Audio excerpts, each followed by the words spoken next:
पैसा पनि छैन नि, कसले दिन्छ? 4 दिन बस्नु भन्दैकै यो छोरो बिराल्छ। हेलो प्रिय मित्र, हामी फेरि यहाँ पनि उपस्थित भएका छौँ र एकदमै यहाँ दुःखको कुरा कुरो चाहिँ नि घरमा अभावकै कारणले झुन्डिँदै मरेको लगायत वृद्ध आमा बस्नु भएको छ, वृद्ध बुवा बस्नु भएको छ भन्ने कुरा आएको छ। हामी अभावले ग्रसित गरिब अनाथहरूको र अभावहरूलाई हामीले यहाँनिर पहिचान गर्दै दाल चामल बाँड्ने प्रतिबद्धतामा आएका छौँ। हामी आएका छौँ, वृद्ध आमा हुनुहुन्छ र वृद्ध आमा हुनुहुँदो रहेछ र अनि कति वर्ष पुग्नुभयो? 80 र 86।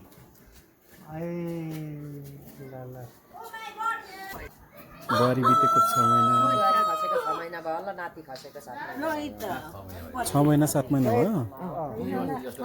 होइन भयो 6 महिना बुहारी खसेको 6 महिना भयो। 25 गते हिजो अस्ति नाति खसेको 7 महिना भयो। नाति डम्बरे पनि नाति पनि 5 महिना र 4 महिना 2 महिना भयो होला।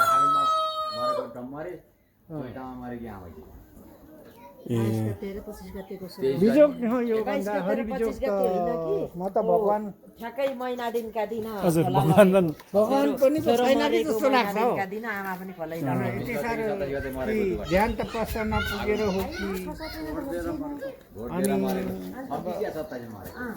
आय स्रोत पनि छैन, केही पनि प्रिय मित्र, उहाँ आमा वृद्ध आमा डाँडापारीको आमा बिरामी हुनुहुन्छ र खानु पनि छैन भन्ने कुरा आएको हुनाले हामी अभावको कारणले भोकभोकै मर्न नपरोस् भन्ने हिसाबले चाहिँ दाल चामलको नुन तेलको उपलब्ध गर्ने व्यवस्था गर्ने प्रतिबद्धताका साथ पहिचान गर्दै यहाँ वृद्ध आमाको सहयोगको लागि आर्थिक सहयोग जुटाउनुहोस् भन्ने अनुरोधका साथ आएका छौँ। आमाको छोरा नातिहरू पनि खुरु बित्नु भएछ है।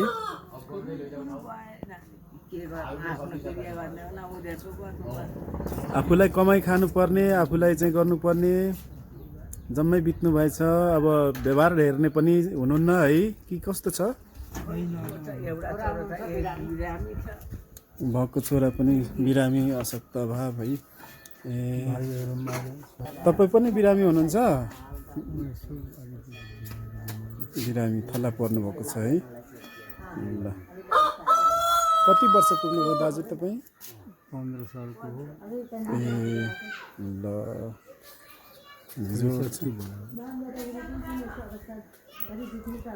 अनि आमा अब औषधि खाएर बस्नु भएको छ?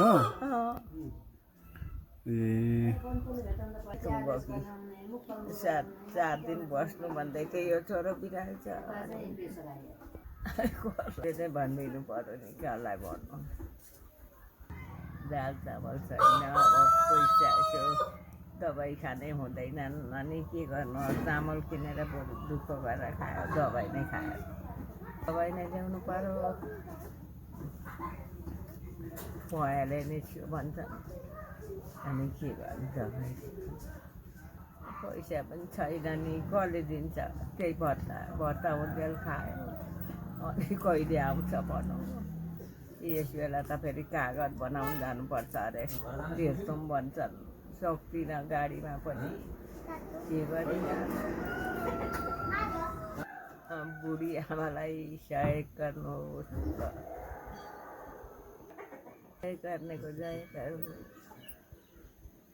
ल प्रिय मित्र, यस्तो दुःख अवस्थामा बुढी आमाको बिन्तीलाई सुनेर डाँडापारीको अब यो सृष्टि धरतीलोकबाट बिदा हुने समय भइसकेको उहाँको यो बुढो शरीरलाई 86 वर्षको आमाको निम्ति स्वदेश विदेशबाट सहयोग गर्नुहोला भन्ने अभियानमा जोडिरहेका छौँ।